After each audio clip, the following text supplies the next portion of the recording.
Well, welcome back for Numbers chapter 8. We get to learn the difference today between what is a Levite and Levitical priesthood and Aaronic priesthood, really. Levites and the sons of Aaron. So some fun things we get to understand today to help us out. So Levites are washed, consecrated, set apart by the laying on of hands. They are the Lord's in place of the firstborn of every family. That's an important role that the Levites played.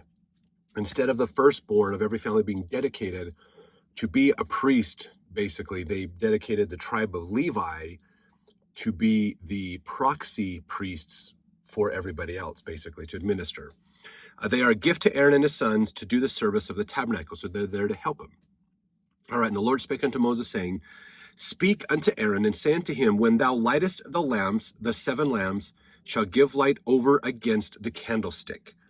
Now, what that means, when he says over against the candlestick, is realize that the light reflects.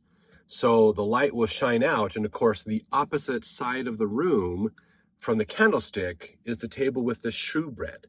This is inside the tabernacle, the smaller tabernacle, which is inside the tabernacle of the congregation. So that's what that means, is the light will shine over against the shewbread on the other side of the room. Verse 3, And Aaron did so. He lighted the lamps thereof over against the candlestick, as the Lord commanded Moses. And this work of the candlestick was of beaten gold.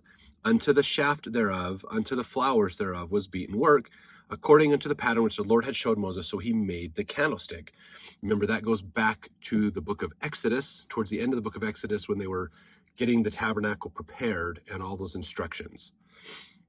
Verse 5, And the Lord spake unto Moses, saying, Take the Levites from among the children of Israel and cleanse them. Now, the word Levite is in the Bible dictionary, so you can look that up to learn more about them. Basically, they are the tribe of Levi, who is one of the 12 sons of Jacob, one of the original 12.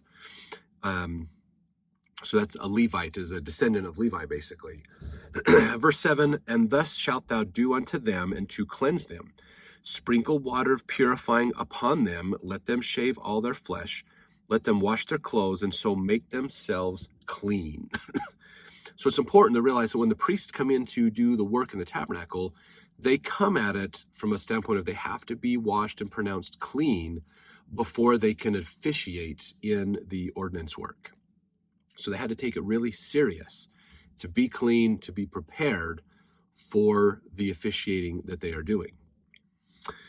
Verse 8, Then let them take a young bullock with his meat offering, even fine flour mingled with oil, and another young bullock shalt thou take for a sin offering. And thou shalt bring the Levites before the tabernacle of the congregation, and thou shalt gather the whole assembly of the children of Israel together. Thou shalt bring the Levites before the Lord, and the children of Israel shall put their hands upon the Levites. Now remember, the idea of putting your hands on something whenever they were doing a sacrifice was to transfer their persona to the animal. So the animal would sacrifice itself in place of them. Basically, the sacrifice was a proxy ordinance. So they are now putting their hands on the Levites, so the whole group of them. And that is, again, to show they are going to be the proxy ordinance worker in behalf of the children of Israel. And that's what it says, that they may execute the service of the Lord. That was verse 11.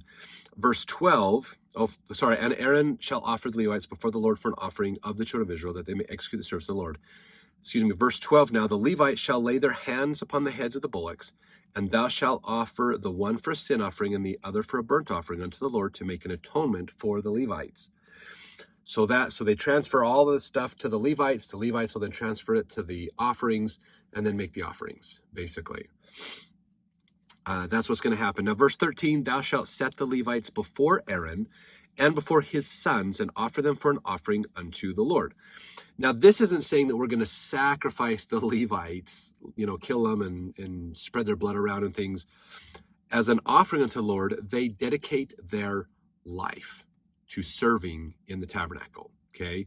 And they are the servants of Aaron and his sons. So Aaron and his sons, who have the Aaronic priesthood, they will be the ones that are the high priests.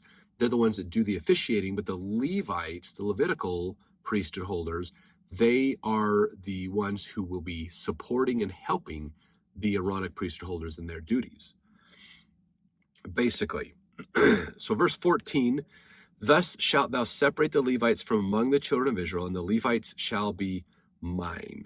And after that shall the Levites go in to do the service of the tabernacle of the congregation, that thou shalt cleanse them and offer them for an offering. For they are wholly given unto me from among the children of Israel, instead of such as open every womb, even instead of the firstborn of all the children of Israel, have I taken them unto me. For all the firstborn of the children of Israel are mine, both man and beast. On the day that I smote every firstborn in the land of Egypt, I sanctified them for myself, and I have taken the Levites for all the firstborn of the children of Israel. So if you remember back in, again, the book of Exodus, the last and final plague was the death of the firstborn of every family. So when every family did this, Moses taught them, if you don't want your child to die, then you put the blood of the lamb on the doorposts of your house, and you do the Passover feast, and the destroying angel will pass you by. So, but since then, the Lord has consecrated the firstborn of all beasts and the firstborn of all families to be his. They are consecrated to him and help in his service. So what they're saying here is instead of the firstborn of every family basically donating their life, dedicating their life to working in the tabernacle the whole time, they are given a proxy to stand in for them, which is the Levites. The tribe of Levi will stand in as a proxy for everybody else, basically. So the ordinance sort of changed from the time of when they were in Egypt to the time that they were getting this instituted, basically. And that's okay. It's God's laws. He can change them when he wants, really. But it's nice to show how, again, the gospel is malleable. There's some flexibility in how the gospel is applied, not in the principles, but in how it's applied to help us to make sure it can relate to our day and age. Okay, now verse 19.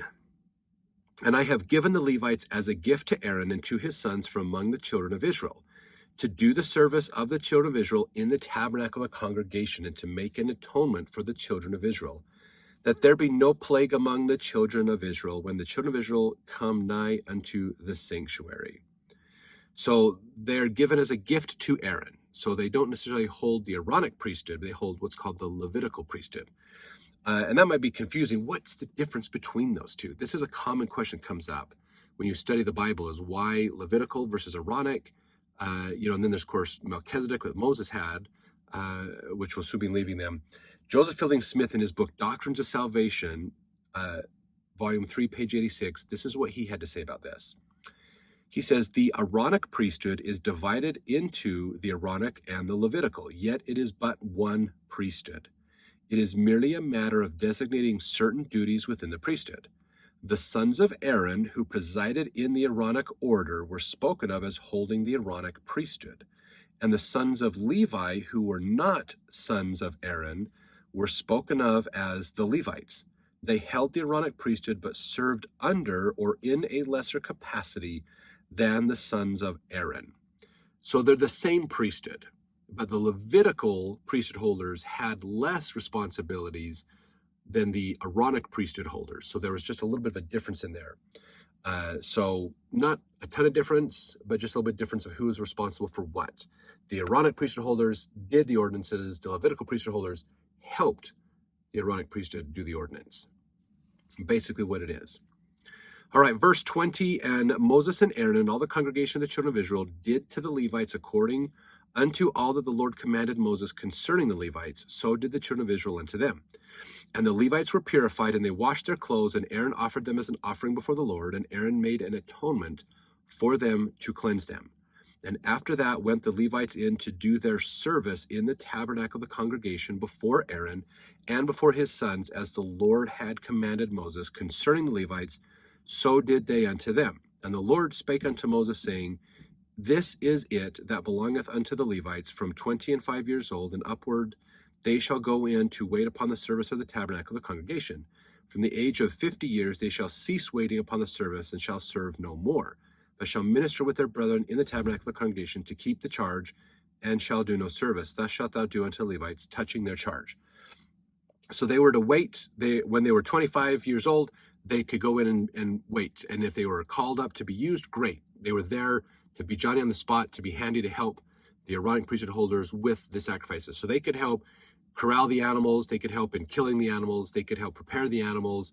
They could help with things. And of course, they were also, if you remember some of the previous chapters, when they take the tabernacle down, the different families in the tribe of Levi were given responsibilities for different parts of the tabernacle. So they took it down and took care of it as they moved it. And then they took care of it when it was up as well, to make sure it was maintained properly. There weren't tears and rips and things. So they were a little bit more manual labor in the priesthood, if you will, rather than the officiators and the ordinances.